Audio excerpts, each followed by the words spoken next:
Greetings, wanderers. I am the researcher, an archivist of strange histories and forgotten accounts preserved within the endless halls of the Wanderer's Library. Within its shelves lie stories gathered from countless worlds, times, and travelers, records of adventures, mysteries, and dangers that most would never believe. My purpose is simple: to uncover these stories and present them to those willing to listen.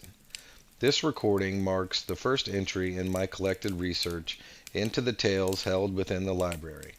Our subject today is Cedar Bardot, an archaeologist and adventurer known among scholars and wanderers for pursuing lost relics, ancient ruins, and secrets of forgotten civilizations.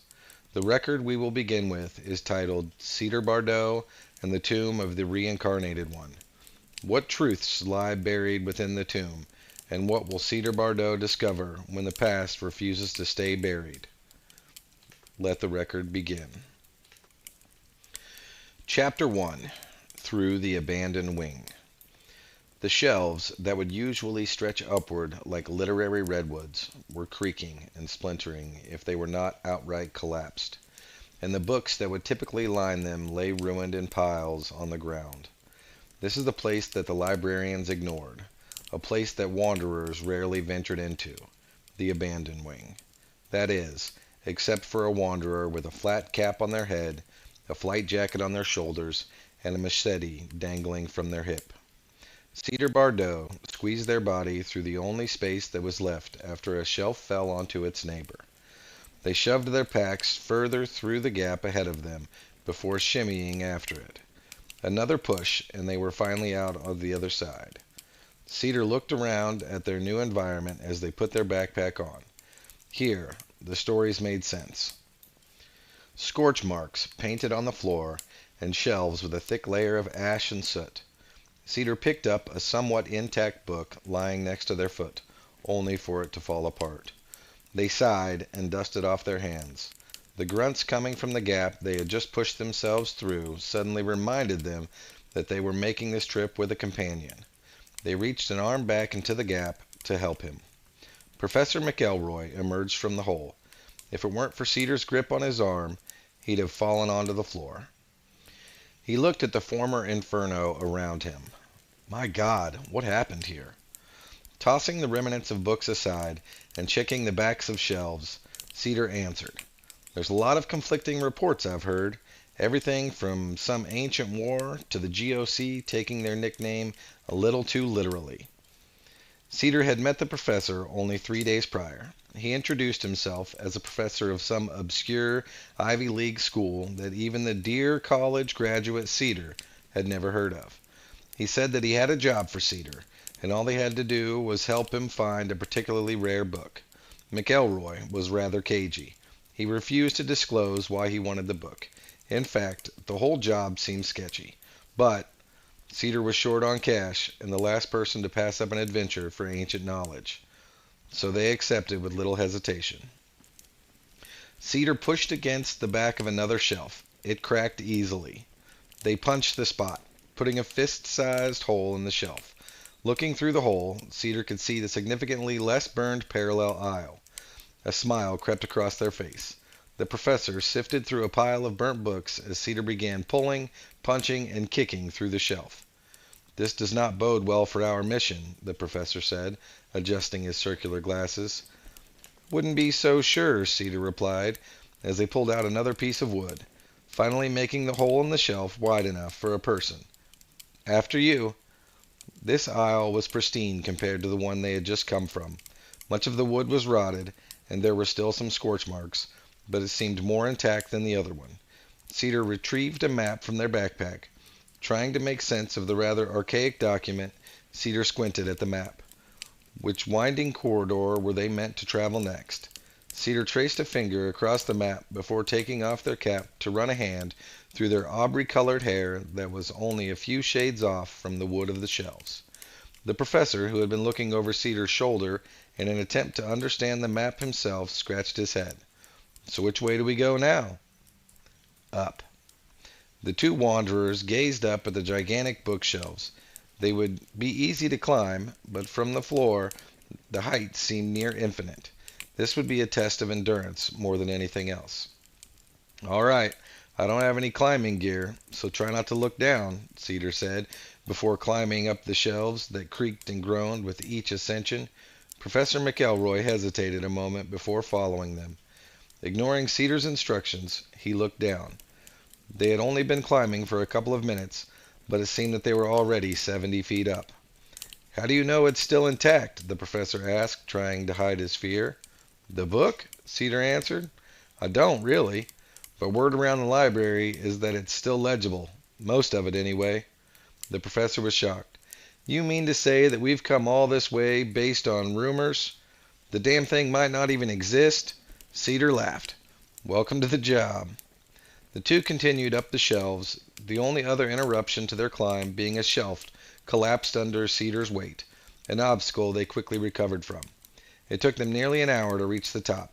After pulling the professor onto the shelf, Cedar looked out at the library around them.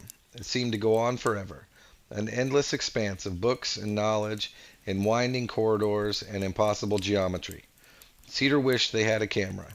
They came to the library for its literary contents, yes, but it was impossible to ignore the sheer beauty of the thing, even here in the abandoned wing. Every day Cedar got to live in these shelves, and every day they were grateful. It would be easy for one to muse on the fact that the layout of the shelves looked similar to the folds of a human brain, but other matters were at hand for Cedar Bardot and Professor McElroy. They both started walking down the length of the shelf.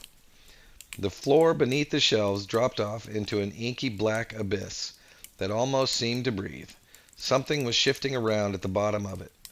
Occasionally something, or part of something, would come up just far enough to break out of the darkness. Maybe it was just the mind playing tricks, but Professor McElroy thought he saw scales.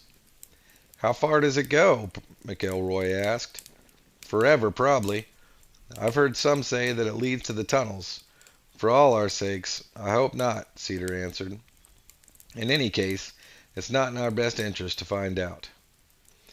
The walkway that was the top of the shelves became narrow as the two traveled down it.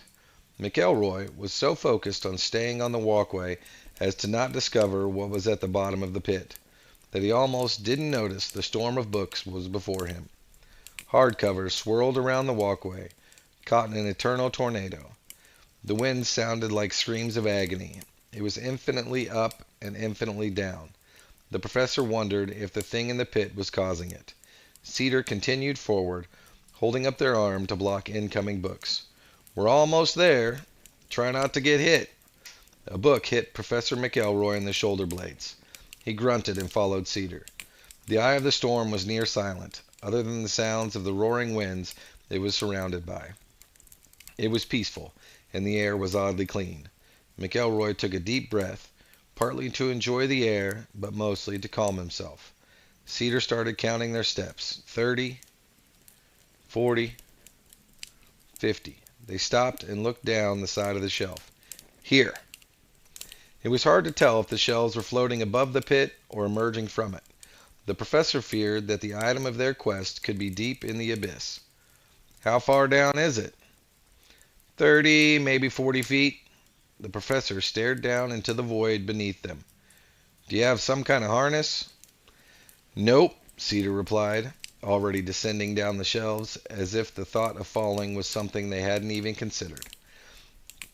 Carefully, they put their foot on the shelf beneath them and tested its strength before putting their full weight on it. At 32 feet, they started scanning the shelves. The first one didn't have it, and neither did the second, nor the third. Shoving books aside and tossing them down into the void, Cedar rapidly searched through each shelf. Professor McElroy watched anxiously. The image of Cedar losing their grip and falling into the bottomless pit repeated in his mind. At the fifth shelf, Cedar grabbed the spine of a book, only for it to sprout legs and teeth. Both Cedar and the book screamed before they threw it over their shoulder. Cedar didn't realize it immediately, but the book's scream wasn't one of surprise, but a cry for backup. Cedar continued to comb through the books when they heard the professor yell, "Cedar!" Yeah, I should find it soon," Cedar replied dismissively. "Cedar, look!"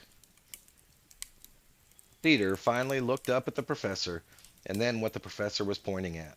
A pack of around a dozen mimic books coming to their right. Cedar checked their left flank to see another dozen. Retrieving their machete, Cedar swung at the closest two, sending both into the pit. They dropped down another shelf and prepared to take a swing at the next mimic, only for it to catch their eye. Lying unceremoniously on the shelf was a red book, the only identifying feature being the words, "A Chronicle of the Davies," printed on its cover. Cedar shoved their machete back on their hip and tucked the book under their arm. With the mimics in pursuit, Cedar scrambled back up the shelves as fast as their rather limited strength would let them. "Professor, I got it!" A mimic jumped onto Cedar's path above them. Cedar used the book to smack it out of the way without a moment's hesitation. They hoisted themselves up a shelf when another mimic jumped and latched onto Cedar's left calf, sinking its jaws deep into it. Cedar kicked at the arachnidian book, but its jaws only seemed to get a tighter hold. Cedar kicked again, hard, and the mimic went flying, taking a good chunk of Cedar's left leg with it. Adrenaline numbing them to the pain, Cedar began to pull themselves to the next shelf, only for the shelf they had their foot on to break. Mimic swiftly approaching and the void calling to them. Cedar dangled within arm's reach of McElroy. "Professor," Cedar shouted, "pull me up." "Throw up the book first.